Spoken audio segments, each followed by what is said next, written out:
यह 10 दिसंबर 2002 की बात है। मैं कहीं दूर जंगल में एक पेड़ के नीचे खड़ा था, जिस पर कपड़ा बांधकर मैं खुदकुशी करने वाला था। मैं इतना हालात का मारा था कि मेरे पास खुदकुशी करने के लिए रस्सी और जहर खरीदने के लिए भी पैसे नहीं थे। मैं अपनी बीवी का पुराना दुपट्टा अपनी कमीज के नीचे छुपाकर घर से निकला था। मेरी 7 बेटियां थीं। वह सोच रही थी कि मैं कोई मजदूरी ढूंढने जा रहा हूँ और वापसी पे उनके लिए खाना लेकर आऊँगा। मैं उन्हें ऐसे देख रहा था जैसे कि मैं उन्हें उस शाम के बाद कभी नहीं देख सकूँगा। कोई नहीं जानता था कि मैं और मेरे घर वाले पिछले 2 दिन से भूखे थे। मांगने की आदत मुझे कभी नहीं रही थी। मेरे पास आखिरी ऑप्शन खुदकुशी था। खुदकुशी हराम है, लेकिन उस सुबह मुझे कुछ भी गलत नहीं लग रहा था। किसी ज़माने में मैं भी खुदकुशी करने वालों को बुरा भला कहा करता था और उनको भी बड़े बड़े लेक्चर दिया करता था। लेकिन इस मुकाम पर मैं समझ गया, भूखे पेट कोई लेक्चर, कोई फ़लसफ़ा असर नहीं करता। दुनिया की हर ख्वाहिश रोटी के बाद जन्म लेती है। जब तक रोटी नहीं होती तब तक इंसान सिर्फ भूख के बारे में सोचता है। ना तो मैं अपनी बेटियों की आंखों में बहते हुए आंसू देख सकता था, ना ही उनकी बेबसी, और ना मैं इतना बहादुर था कि किसी कामयाबी वाली किताब पढ़कर अपना वक्त बर्बाद करता। किताबी अफसाने बातों में और हकीकत में बहुत फ़र्क होता है। फ़लसफ़े लिखने वाले ने शायद भूखे पेट का कोई फ़लसफ़ा नहीं लिखा होगा और ना ही उन्होंने अपनी बेटियों की आंखों में रोटी को देखकर पैदा होने वाली चमक देखी होगी। लोगों के लिए बहुत आसान होता है मशवरा देना और आपको समझाना कि क्या सही है और क्या गलत है। हो सकता है वो सही हो, लेकिन खाली पेट कुछ समझ नहीं आता। मजदूरी ना होना, घर का राशन, बिजली के बिल, गैस का बिल, भूख, कपड़े, बेटियों का दहेज, उनकी शादी करने के लिए पैसे, उनके भूख से लिपटे चेहरे, सारी ज़िंदगी लोगों को देखकर तरसते हुए गुजरना, ये सब नहीं होने वाला था मुझसे। मुझे ज़िंदगी से मौत बेहतर लगने लगी थी। मरना बहुत मुश्किल होता है, लेकिन कोई खुशी से खुदकुशी नहीं करता। लेकिन जिनका जीने मरने से ज़्यादा मुश्किल हो, उनका क्या। मरने के लिए मेरे पास सैकड़ों वजह थी और जीने के लिए एक भी वजह नहीं थी। चोरी डाका, इन सब के लिए मेरा ज़मीर गवाही नहीं देता था। मैं एक हकीकत पसंद इंसान था। मैं जानता था कि मेरी ज़िंदगी में कोई जादुई चिराग तो आने वाला है नहीं जो मुझे गमों के इस समुद्र से निकाल सके। इस वक्त मैं अपने गांव के खेतों में खड़ा था। पास ही एक छोटी सी नहर बह रही थी। परिंदे आसमान में उड़ रहे थे। बादल चारों तरफ से बिखरे हुए थे और मैं मरने के लिए तैयार हो चुका था। मैंने 2 दुपट्टे टहनी में बांध दिए और कुछ ही देर में उसमें लटक कर अपनी जान गंवाने वाला था। मैं तो दुपट्टे भी गले में डाल चुका था। अब बस उस पत्थर को हटाने की देरी थी जिस पर मैं खड़ा था। मेरी ज़िंदगी में वो सब ही होना था। शायद वो सब पहले ही प्लान किया गया था। मेरे लिए एक छोटा सा बच्चा उन्हीं खेतों में एक खिलौना गाड़ी चलाते हुए गुजरा था। वह कुछ गुनगुना भी रहा था, इसलिए मैं उसकी तरफ देखने के लिए मजबूर हो गया। वह 7 साल का था। उसे देखते हुए मैं एक पल के लिए वाकई भूल चुका था कि मैं यहाँ क्या करने आया था। उस बच्चे ने भी शायद मेरा देखना महसूस कर लिया था। उसने पलटकर मुझे ऊपर से नीचे देखा। मैं भी उसे देखने लगा। वो भी वहीं खड़ा रहा और मैं उसके जाने का इंतज़ार कर रहा था, क्योंकि उसके जाने के बाद ही मैं आराम से खुदकुशी कर सकता था। तकरीबन 2 मिनट तक हमने ऐसे ही एक दूसरे को देखते। फिर गैर इरादे तौर पर मैंने वह दुपट्टा गले से निकाला और 2-4 कदम बढ़ाकर उस तक पहुंचा। मैं घुटने के बल उसके सामने बैठ गया और उसके गाल पर हाथ लगाकर मुस्कुराते हुए उससे उसका नाम पूछा। उसका नाम उमर था। फिर मैंने उससे कुछ और भी सवाल किए थे। वह बड़ा मासूम था। उसे देखकर मुझे अपना बचपन याद आने लगा। यूं ही 2 मिनट तक बातें करते करते मेरी नज़र उसके खिलौने गाड़ी पर पड़ गई। वह मिट्टी का बना हुआ था, जिसके टायर, सीटें और बॉडी सब मिट्टी के थे, जिसके ऊपर खूबसूरत रंग चढ़ा हुआ था। उसे जितनी खूबसूरती से बनाया गया था, लग नहीं रहा था कि वो मिट्टी से बना है। जब मैंने बच्चे से उसकी कीमत पूछी तो मैं हैरान हो गया। उसने उसकी कीमत 50 रुपये बताई, जबकि उसमें ज़्यादा से ज़्यादा 5 रुपये का सामान लगा हुआ था। मैं गौर से उसे हाथों में लेकर ऊपर से नीचे तक देखने लगा। कुछ पतली लकड़ी, मिट्टी और रंग सबको मिलाकर बड़ी महारत के साथ बनाई हुई वह गाड़ी वाकई बहुत खूबसूरत थी।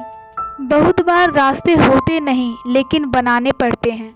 बस हमारी ज़रा सी नज़र की बात होती है और सब कुछ हमें साफ साफ नज़र आने लगता है। जैसे वह प्यासा कौवा था और जैसे इस वक्त मैं खुद को वही मिट्टी की गाड़ी बनाते हुए देख रहा था। हर इंसान सब कुछ नहीं कर सकता, लेकिन कुछ न कुछ ज़रूर कर सकता है। ऐसा तो हो ही नहीं सकता कि किसी इंसान में कोई भी टैलेंट ना हो।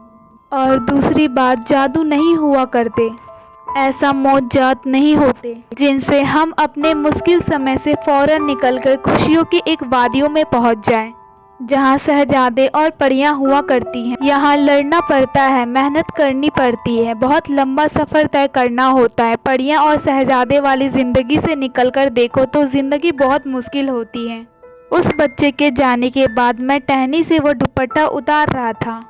मुझे खुद यकीन नहीं आ रहा था कि थोड़ी देर पहले मैं दिलो जान से खुदकुशी करना चाहता था और खुदकुशी के इरादे से यहाँ आया था, और मैं वाकई खुदकुशी भी कर लेता अगर उमर मेरी ज़िंदगी में ना आता। हर किसी की ज़िंदगी में ना तो उमर आता है और ना ही खजाने से भरा कोई दख्त, ना उनको इतना सोचने की मोहलत मिलती है। लेकिन खुदकुशी आखिरी रास्ता नहीं था, यह मैंने बहुत बाद में जाना। खुदकुशी करने से पहले हमें एक बार ज़रूर सोचना चाहिए, क्योंकि खुदकुशी से पहले एक रास्ता ज़रूर होता है। मैं वहीं उस नहर के पास बैठ गया और मिट्टी से खिलौने व गाड़ियाँ बनाने लगा। पास से ही एक लकड़ी और मेरी बीवी का दुपट्टा, जिसे छुपाकर मैं खुदकुशी करने के लिए लेकर आया था, उसके टुकड़े करके मैंने उन गाड़ियों में बड़ी खूबसूरती से लगाया। मेरे अंदर इतना दिमाग तो नहीं था कि एक बार देख लेने पर वह सब कुछ बनाना सीख जाता, लेकिन उस वक्त हालात और मुकाम ऐसा था कि मैं सिर्फ एक बार देख लेने के बाद न सिर्फ उसके जैसे बल्कि उससे अच्छी कहलाने वाली गाड़ी बना चुका था। मैंने उस सुबह 12 गाड़ियाँ बनाई, उनको सूखने के लिए धूप पर रख दिया। तकरीबन शाम के वक्त मैं उस जगह से वापस अपने गाँव की तरफ निकला जहां मैं खुदकुशी के लिए आया था। मैंने 50 वाली खिलौने को 30 रुपए में बेचना शुरू कर दिया, लेकिन आपको यकीन बहुत मुश्किल होगा, इन 12 खिलौनों को बिकने में 12 मिनट भी नहीं लगे। वह मेरी कामयाबी थी। शाम को 360 रुपए से मैं रोटी खरीदकर घर वापस गया, जहां मेरे सब बच्चे दरवाजे को देख रहे थे और मुझे देखकर वह भागते हुए मेरे पास आए। वह थी मेरी ज़िंदगी की सबसे हसीन रात, जब हम सब घर वाले ने पेट भरकर खाना खाया था। अगली सुबह एक बार फिर से मैंने यही तरकीब अपनाई। मैं फिर से उस नहर के पास गया और खिलौना बनाना शुरू कर दिया। सूखने के बाद उन्हें बाजार में लेकर चला गया। बाजार में ले जाने के बाद 100 खिलौनों को बिकने में 100 मिनट भी नहीं लगी। मैं जानता हूँ किस्मत हर किसी पर इतनी मेहरबान नहीं होती और ना ही सबको इतनी जल्दी रास्ते मिल जाते हैं। किसी को बहुत वक्त लग जाता है और कोई लम्हों में मंजिल पा लेता है।